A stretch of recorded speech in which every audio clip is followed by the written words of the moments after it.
I think they announced over 20 unique kind of changes or upcoming features that Amazon's going to be launching. We picked out 6 of them that we thought were the most relevant or special when it comes to the day-to-day selling.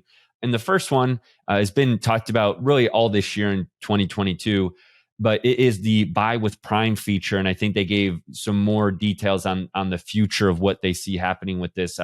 What was your main takeaway from the buy with Prime rollout? And what is it exactly? Yeah, so this is something we're super excited about as we grow our brand. We'll do a little over $10 million this year on Amazon. The ability for us to advertise, on our different channels and to have a buy with Prime badge builds immediate trust, right, with customers.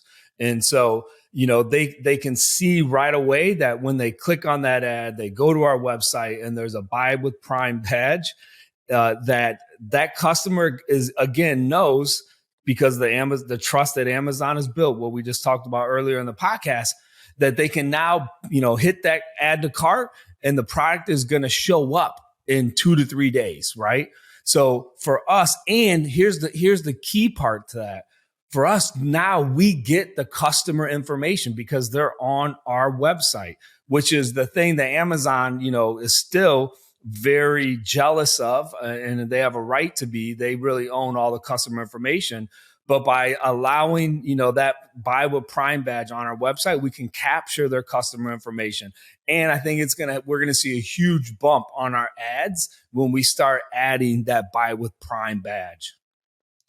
Yeah, there's pushback from Shopify on this, so it's going to be interesting to see how that dynamic goes forward for anyone using it. But we do have some competitor brands of ours that are already using it. So I think, we're going to test it out and hopefully report back on results. Another feature I think everybody's seeing at this point, or I feel like it's already rolled out, is this express payout feature where you can, instead of waiting 3 to 5 days for your deposit to go through the processing process, it will only take 24 hours, even Sundays, it says, to get your payment. What's your thoughts on this express payout? I mean, just a cash flow benefit for most sellers as a positive. Any negatives you see there?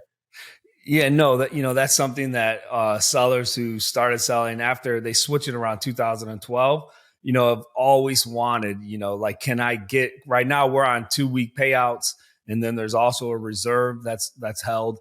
And so being able to, especially for most sellers in Q4, to be able to get those payouts as soon as possible. I mean, at times, right, in our Amazon account, we have $500,000 to $700,000 that's just sitting there for 2 weeks.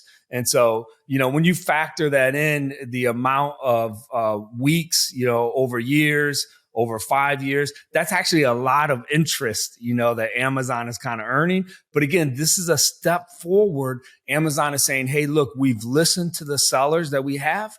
We understand that this is a need they have. And so now they're working with approved banks where you can get that payout, right, within 24 hours. So that's a huge step forward that Amazon's making towards sellers like us.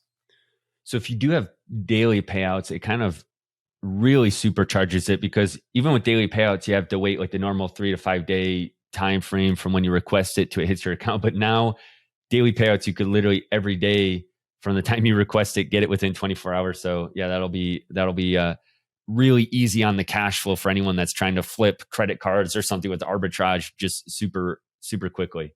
Another feature update is Amazon's kind of always definitely recognizing the power of the seller mobile app. Was there any key takeaways that you saw was going to improve when it came to the seller mobile app?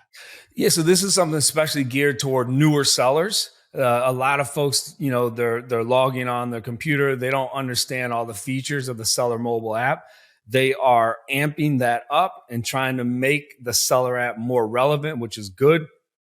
All of us have phones, right? We probably do 50 or 60% of the work from our phones. So them dedicating time to that is going to be good for us, right? As we move forward. One of the great features of that app, again, geared toward newer sellers, you can access Seller University, which is full, and a lot of sellers unfortunately don't do this. It's full of videos that you can go to, how-to videos that you can go to and learn exactly how to run through a process as you're selling on Amazon, right?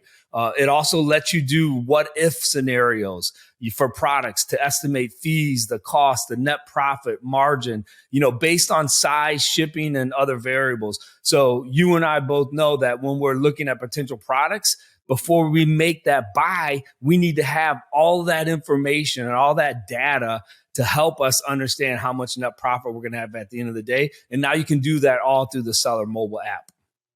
Yeah. So most arbitrage sellers are going to be using like Inventory Lab or Scan Power to kind of do most of their estimates, right? When they're shopping, this is kind of the super basic starter level of that. And for private label, we're typically using Helium 10 for a lot of our kind of data analysis, but good on the fly to kind of, Andy, I know you like to check stuff on the fly sometimes when you're even out. We had a podcast about always be looking for opportunities. You might be at a restaurant and see a product and you're literally trying to kind of do some quick math in your head while it's fresh to see if it's relevant. And I think the app can be helpful there.